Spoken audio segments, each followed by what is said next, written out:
أشهد أن محمد رسول الله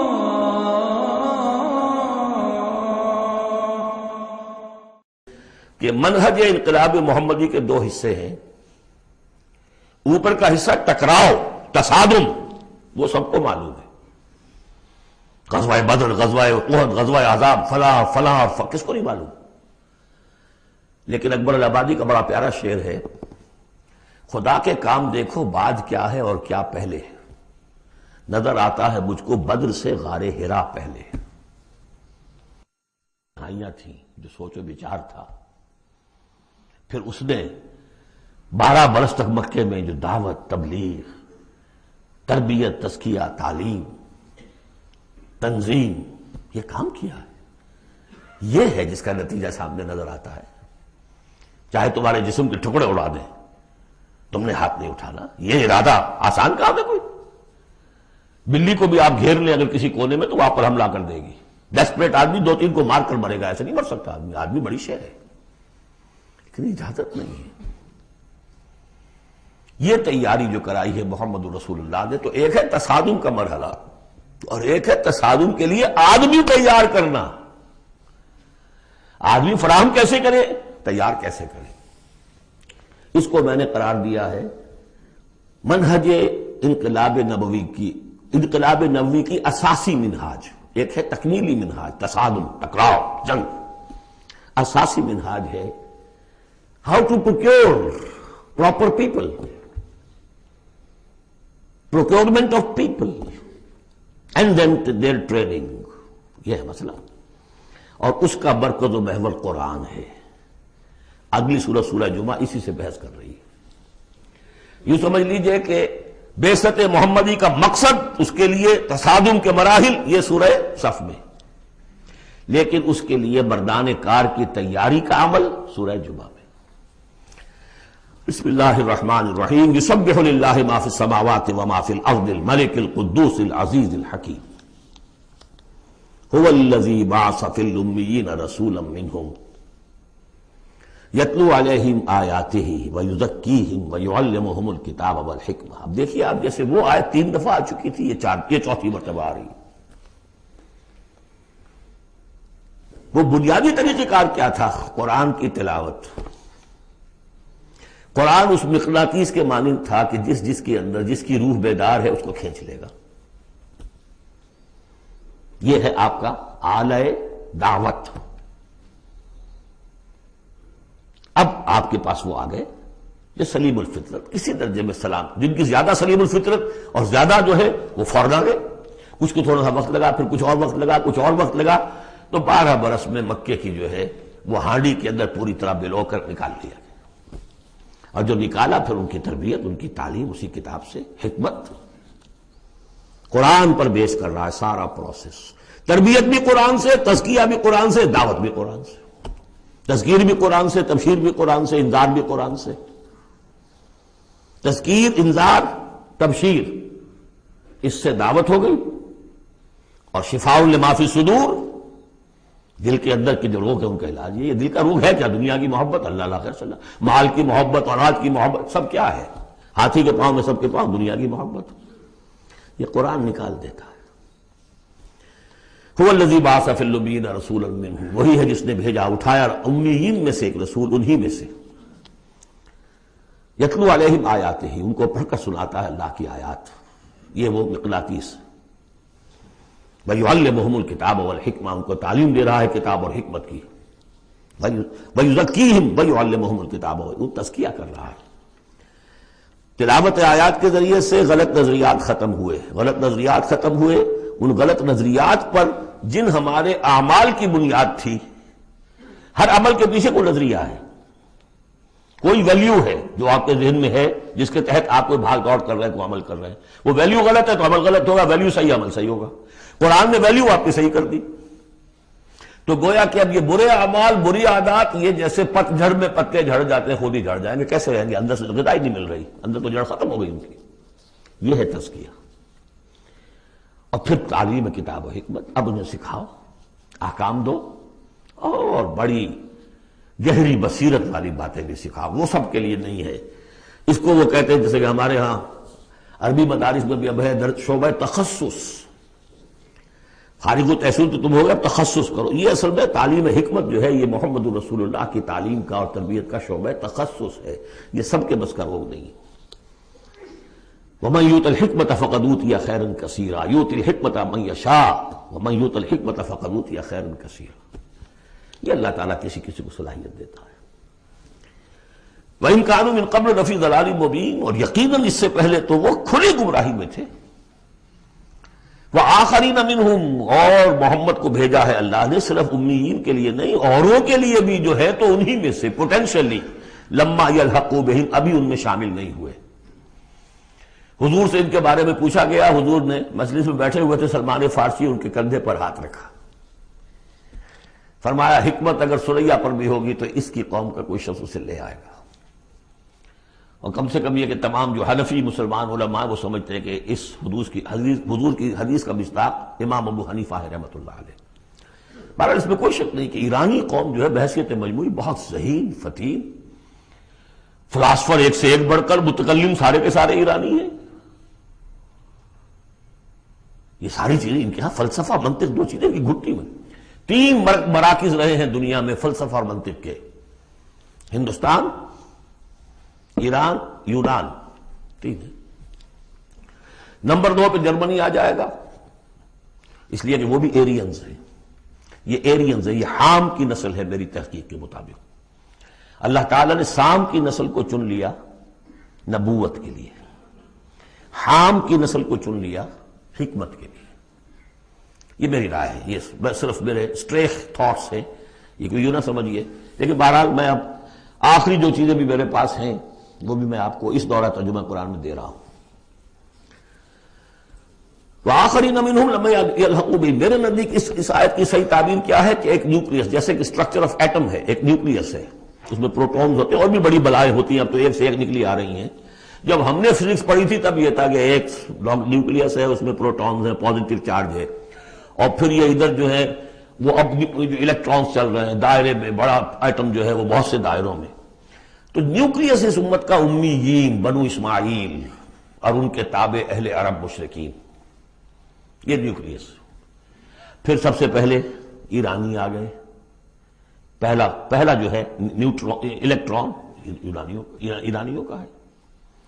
پھر رومی آ گئے، کچھ آ گئے، ادھر سے کچھ قبطی آ گئے ایجپشنز، ادھر سے آگے آپ بڑھے تو ہندی آ گئے، سندھی آ گئے، پہلے سندھی آئے پھر ہندی آئے، یہ سب ہیں اب مختلف دائرے، یہ بڑھتا جا رہا ہے۔ لیکن نیوکلیس امیین اور باقی سب آخرین۔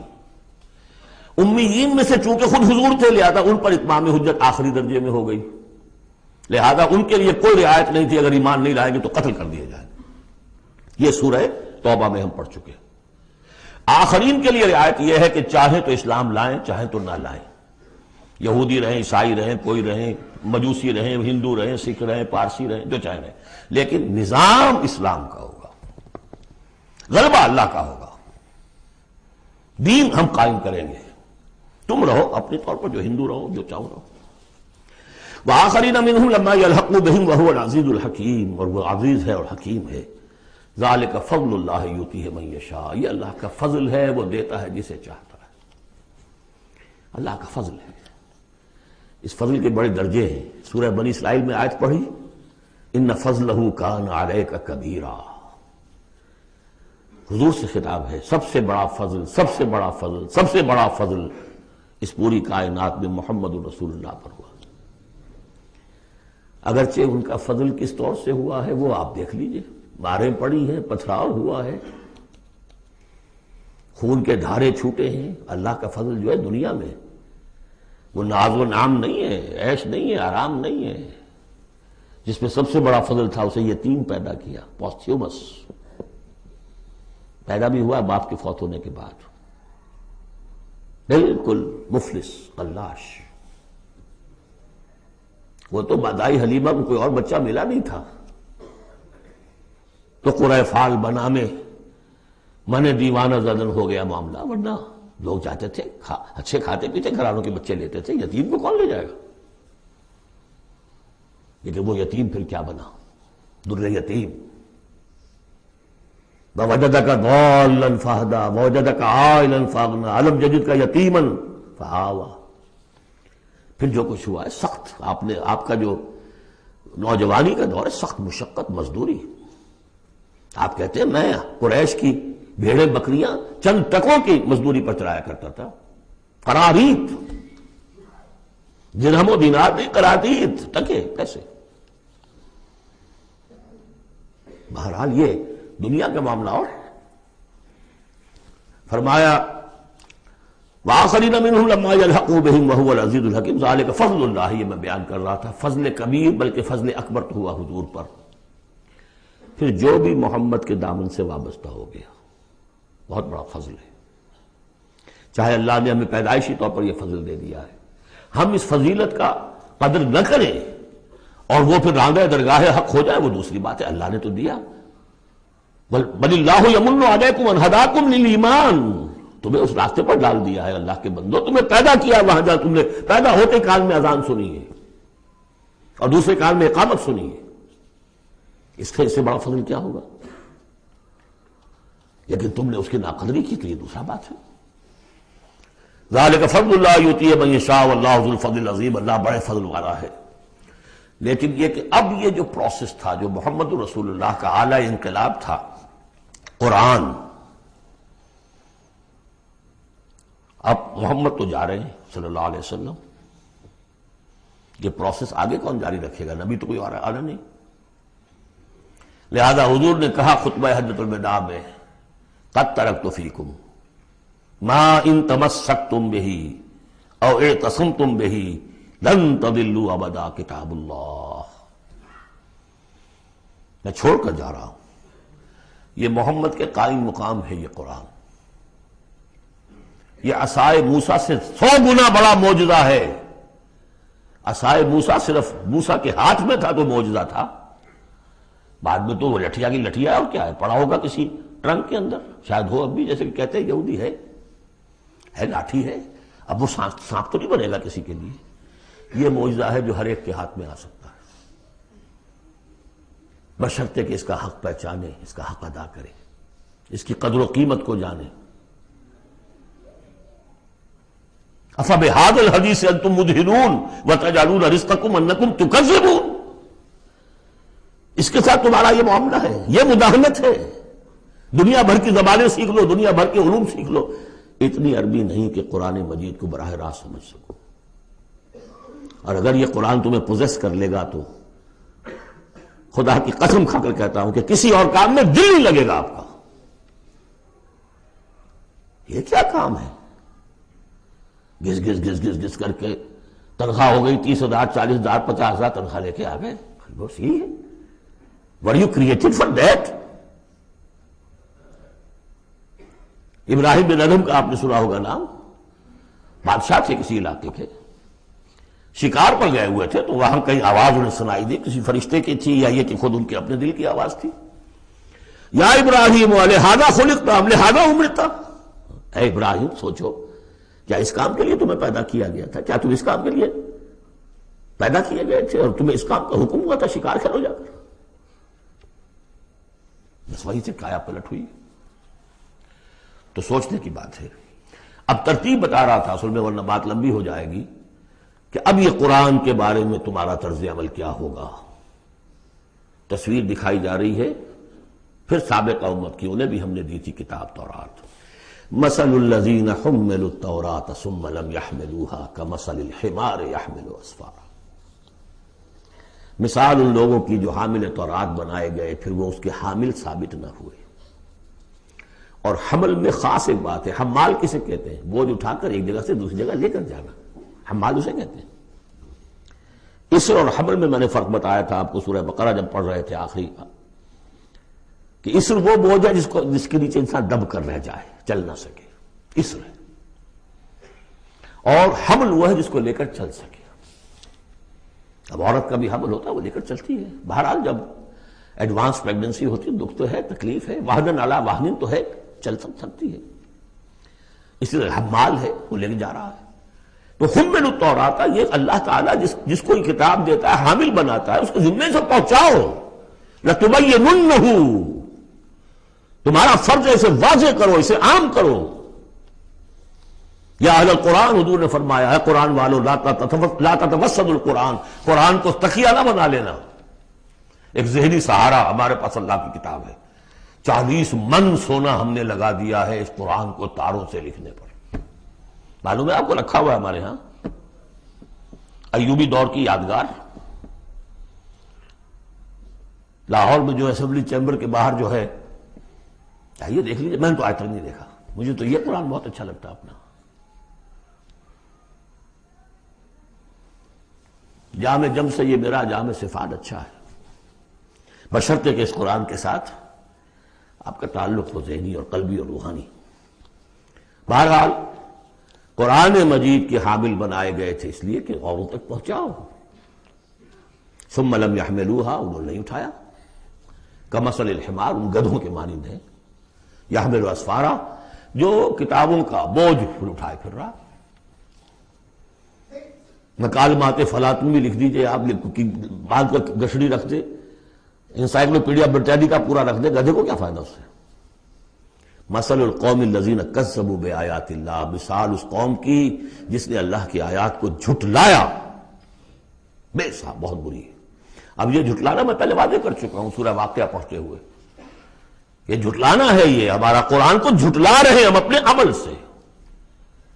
ایک شخص آپ سے پوچھے گا آپ قرآن کو اللہ کا کتاب مان لیا؟ میں مانتا ہوں. آپ نے کبھی پڑھا اس کو؟ آپ 7 سمندر کا سفر پار کر کے یہاں MBA کرنے تشریف لے آئے ہیں امریکہ میں. MBA معلوم ہوتا ہے کہ کوئی پتہ نہیں، کوئی جنت کی کوئی سیٹ ہے کیا ہے.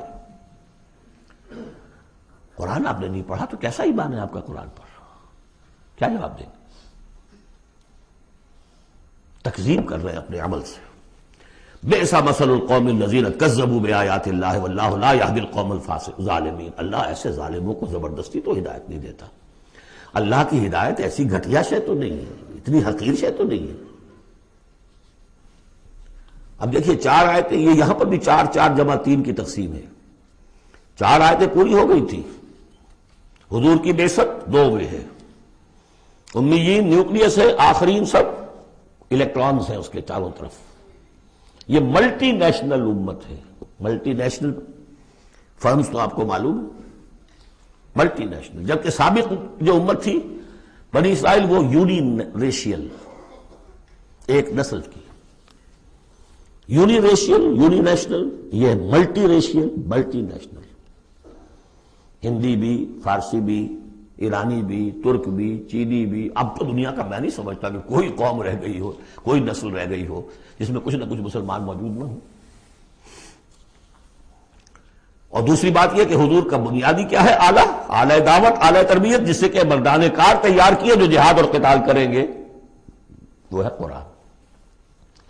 اب آگے 4 آیتوں میں وہ جو طرز عمل ہمارا ہو گیا اس کی تصویر دکھائی جا رہی ہے بنی اسرائیل کے طرز عمل میں.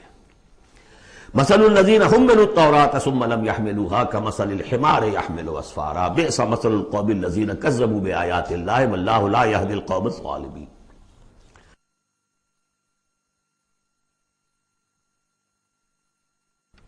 مثلا اس کے بعد نتیجہ کیا نکلتا ہے؟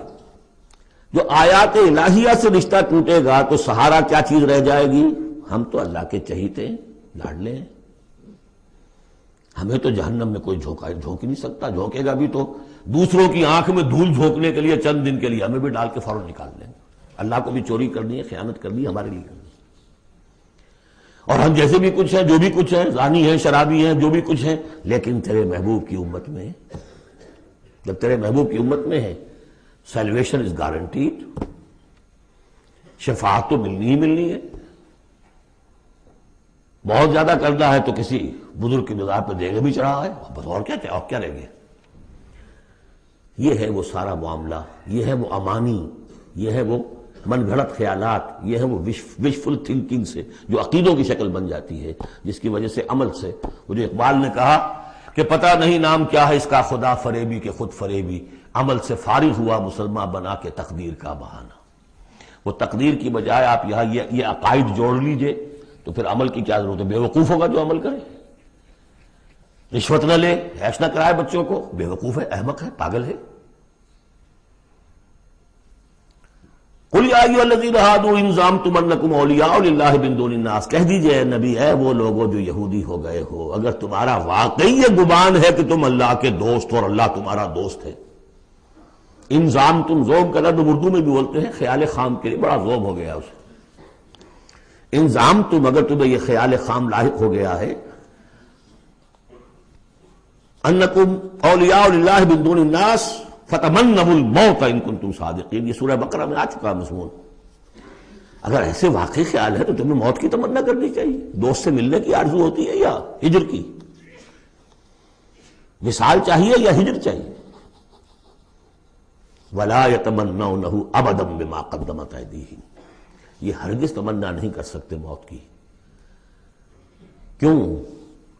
بسبب اس کے جو ان کے ہاتھ آگے بھیج چکے ہیں، انہیں معلوم ہے ہم نے کیا کرتوت آگے بھیجے ہیں۔ بل الانسان علی نفسہ بصیرہ، انسان کو خود معلوم ہے کہ میں کیا کچھ بھیج چکا ہوں، کیا کیا کمائیاں کی ہیں، کیا کیا حرام خوریاں کی ہیں، وہ سارے کے سارے جو ہیں وہ تو آگے بھیجے ہوئے ہیں۔ واللہ علیم بالظالمین، اللہ ان ظالموں سے خوب واقف ہے۔ قل، اے نبی ان سے کہہ دیجئے، ان الموت الذی تفرون منہ فانہ ملاقیکم، وہ موت جس سے تم بھاگتے ہو وہ تم سے ملاقات خود فرما لے گی۔ تم بھاگتے رہو، انہ ملاقیکم، وہ آن کھڑی ہوگی سامنے۔ ثم تردون الی عالم الغیب والشہادہ، پھر تمہیں لوٹا دیا جائے گا اس ہستی کی طرف جو غیب اور شہادہ سب کا جاننے والا ہے، جو تمہارے سامنے ہے اس کا بھی، جو تمہارے پیچھے ہے اس کا بھی، جو بحیثیت نوع انسانی تمہارے لیے کھول دیا گیا اس کا بھی، اور جو تمہارے سے غیب میں رکھ دیا گیا اس کا بھی۔ فَيُنَبِّئُكُم بِمَا كُنتُمْ تَعْمَلُونَ، پھر وہ تمہیں جتلا دے گا جو کچھ تم کرتے رہے تھے۔ یہ دوسرا حصہ ہو گیا 4 آیات کا۔ گویا کہ جو کتاب محمد رسول اللہ دے کر گئے ہیں، قد ترکتم، اور جس کے لیے حکم دے کر گئے تھے کہ اب تمہارے ذمے ہے، میرے کندھے پر سے یہ بوجھ اتر کر تمہارے کندھوں پر آ گیا ہے۔ الا هل بلغت، انا نشهد انک قد بلغت وادیت ونصحت، انا نشهد انک قد بلغت الرسالۃ وادیت الامانۃ وکشفت الغمۃ، یہ تو گواہیاں لی ہیں۔ اس کے بعد اللہم اشہد، اللہم اشہد، اللہ تو بھی گواہ ہے، یہ مان رہے ہیں۔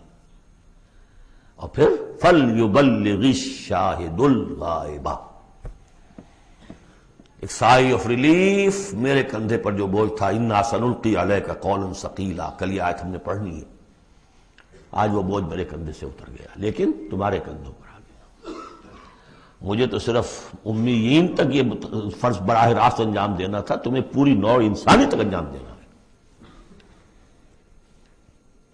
A heavy burden، اس کے لیے یہ ہے دوسرا حصہ 4 آیات کا۔ اب تیسرے حصے میں اس قرآن کی تعلیم عام، تعلیم بالغان کا جو نظام قائم کیا گیا اس کا ذکر ہے۔ جمعہ کیا ہے اصل میں؟ اب رہ گئی رسم ادا، روح بلالی نہ رہی، فلسفہ رہ گیا، تلقین غزالی نہ رہی۔ یہ جمعہ کیا ہے؟ یہ حزب اللہ کا ہفتے وار اجتماع ہے۔ کمیونسٹوں کو بھی ایجاد کرنے پڑے تھے ہفتے وار اجتماع، ہفتے وار اجتماع، اسٹڈی سرکلز۔ اس لیے انقلابی کارکن کے ذہن میں جب تک اس کا نظریہ تازہ نہ رہے وہ قربانی کیسے دے گا؟ قربانی تو ہر لحظہ آئے گی، ہر آن آئے گی، قدم قدم پر آئے گی۔ لہذا اس نظریے کا، نصب العین کا، اپنے مقصد کا شعور بالکل کانشس لیول کے اوپر مستحضر رہنا چاہیے۔ لہذا اجتماعات، اب ظہر کی نماز کی بجائے جمعہ، وہاں 4 فرض یا 2 کر دیے، 2 کی جگہ خطبہ۔ خطبہ کس لیے؟ تعلیم قرآن، تعلیم بالغان۔ ظاہر ہے وہاں کالجز نہیں تھے، کتابیں نہیں تھی، پریس نہیں تھے، چھاپے خانے نہیں تھے، آڈیوز نہیں تھے، ویڈیوز نہیں تھے، کچھ بھی تو نہیں تھا، لیکن ایک نظام ہے۔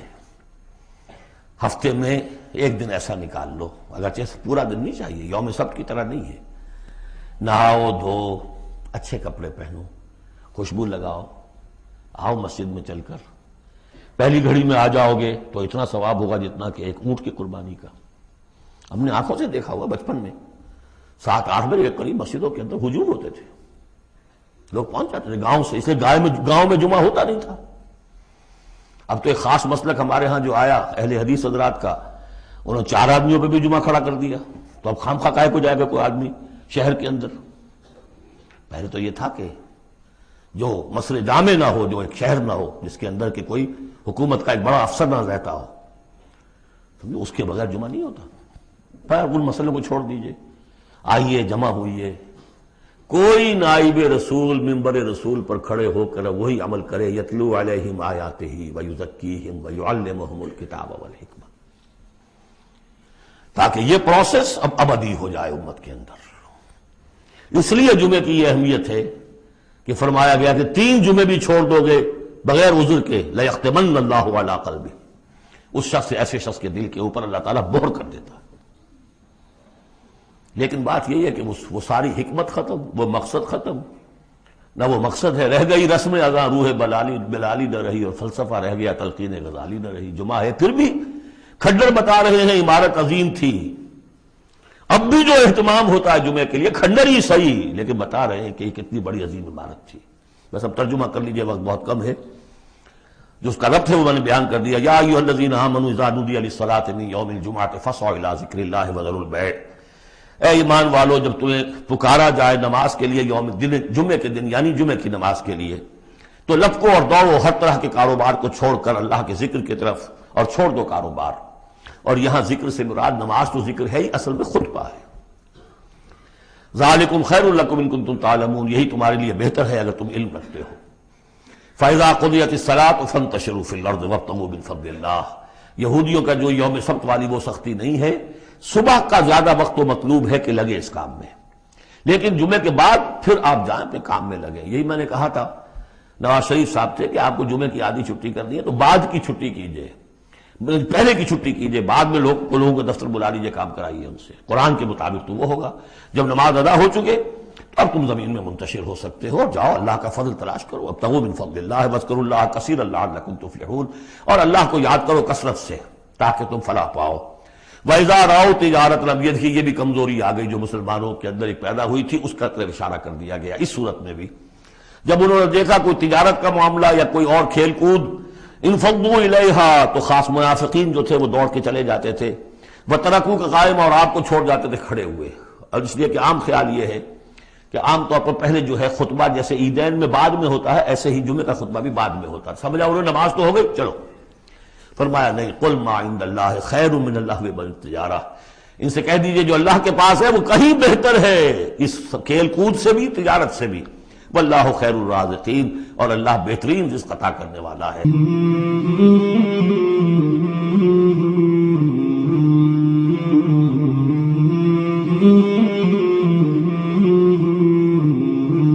مولاي صل وسلم دائما